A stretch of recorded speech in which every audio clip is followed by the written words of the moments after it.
Lakwatsirang babae. Ngayong araw maglakwatsa na naman ang babae.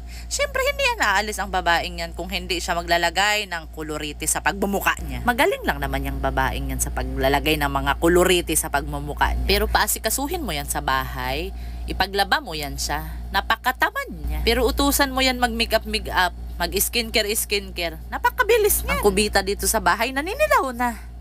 Pero ang nguso niya pulang-pula.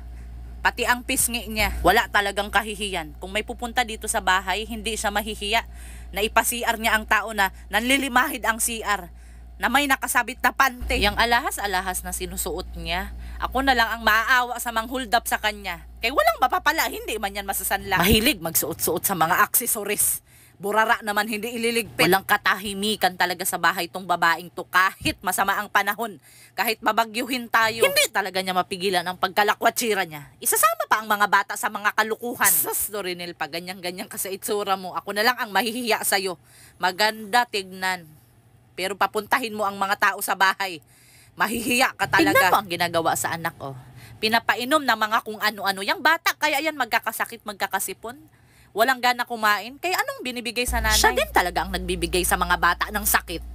Kaya alam naman na hindi pa yan kumakain ang bata, paiinumin ng mga shake-shake na yan. Isa pa rin tong asawa sa babae, na nagkukonsinti sa asawa niya, na imbis mapagsabihan, natatakot sumusunod sa asawa niya. Malamang itong si Ricardo, ginayuma to ni Dorinel.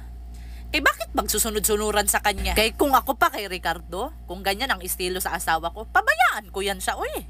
Iiwanan. Napakaswerte naman yung magsunod-sunuran ako. Tignan mo ang lalaki. Binibidyohan pa ang asawa. Susuportahan niya talaga ang pinagagawa sa asawa. Kung ako kay Ricardo, hindi ako magsunod-sunuran kay Dorinel. Sus! Pero anong magagawa natin kay ginayuma man ang lalaki? Ay, wala tayong magagawa kapag gayuma ang umipik. Kaya siguro bihira lang maglalaban ng panty ang babae kay ginagamit niya yan pang gayuma sa asawa niya. Hindi talaga mahihiya ang babae, oh.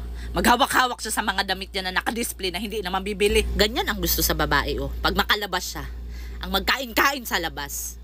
Kay sosyalira man.